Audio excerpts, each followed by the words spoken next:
সহকারী চা বাগানের ম্যানেজারের রক্তাক্ত মৃতদেহ, ধারালো অস্ত্র দিয়ে ঘাড়ে কোপ দিয়ে খুন।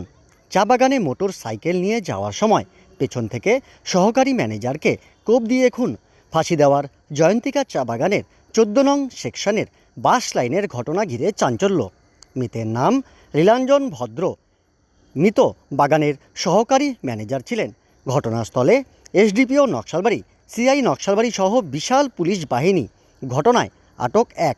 পরে 3 সদস্যের ফরেনসিক টিম ঘটনাস্থলে নমুনা সংগ্রহ করেছে। পরে মৃতদেহ উদ্ধার করে ময়না তদন্তের জন্য উত্তরবঙ্গ মেডিকেল কলেজ ও হাসপাতালে পাঠানো হয়েছে। सबों के लिए ठीक था, गाली भी करता था लेकिन प्यार से भी समझा रहा था। इसीलिए सब लेबर लोग अच्छा ही समझ रहे थे, कभी भी किसी को नहीं लौटाया। लेट होने से भी काम सब दे रहा था। तो क्या पता चला है आप लोगों को?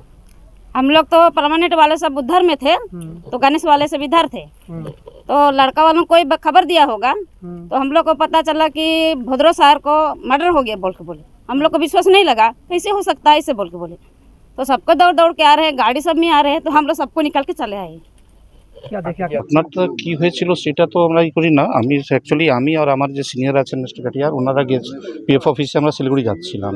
তো মোটামুটি যে সবা 2টোর সময় আমার একটা অ্যাসিস্ট্যান্ট ম্যানেজার আছে তন্ময় সূত্রধর, ও আমাকে ফোন করেছে। ফোন করে কাঁদছে, দেখছি স্যার না তো কী হয়েছে, কেন কাঁদছিস তুই? তো বললো স্যার যে আছে আমার যে আছে ভদ্র সাহেব নেই। বলে নাই মানে কি হয়েছে? তো বলছে না ওনার মার্ডার হয়ে গেছে। বলে তো তাড়াতাড়ি তোরা নিয়ে বিশে যা হসপিটালে, যে নিয়ারেস্ট নিউটিয়া হোক বা যেখানে হসপিটালে যা, আর থানাকে আমরা খবর করছি, আমরা করছি। আর আমি ব্যাক করছি, তখনই আমরা ব্যাক করে গেলাম আবার ওখান থেকে। ব্যাক করে তারপরে থানা থেকে কথা হলো, থানা থেকে লোক এসছেন, সবাই আসলো। আমিও সবাইকে ফোন করলাম, সবার আমার যে অ্যাসিস্ট্যান্টগুলো আছে অন্য সবাই আসলো এখানে, এসে দেখছে তো স্পট ডেথ হয়ে পড়ে আছে এটা না। এখনও লাঞ্চ ব্রেক করে 11:30 থেকে 1:30 অবধি লাঞ্চ ব্রেক থাকে। তারপরে 1:30টার সময় ও কামদারির জন্য বের হয়েছে, তখন প্লাকিং হয়। এই পাশের সেকশনে আমার প্লাকিং হচ্ছে, এই সামনে আমার স্প্রেইং হচ্ছিল, ওই দেখার জন্য বের হয়েছে ও। হ্যাঁ, বের হয়েছে। এখন কি করে কে মানে অ্যাটাক করে এইভাবে যে অ্যাটাকটা করলো এটা বোঝাই যাচ্ছে না। কারণ আমাদের বাগানে আজ অবধি কোনো দিন কোনো রকমের ডিসপুট বা কিছু নেই এরকম। আর আজ যদি কোনো হ্যাঁ অবস্থা তো এরকম যে অবস্থায় আছে, কেন আমরা তো এখন আসলাম সেটা এসে দেখলাম। তো যখন এসে করেছে, তো আমার যে অ্যাসিস্ট্যান্ট বলছে ওকে এইখান থেকে ওয়ার্কাররা বোধহয় ফোন করেছে, যে জুনিয়র অ্যাসিস্ট্যান্ট তাকে, যে মনে হচ্ছে যে কি উনি চক্কর দিয়ে বাইক থেকে পড়ে গেছে।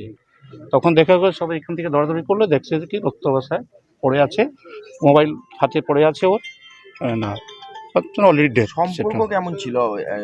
সবার সঙ্গে খুব ভালো ছিল। কোনো মানে আজ অবধি ও মোটামুটি 3-3.5 বছর হয়ে গেছে এই বাগানে ওর, কিন্তু কোনো রকমে কোনো মানে ইসের ওর এগেনস্টে কমপ্লেন পাইনি আমরা।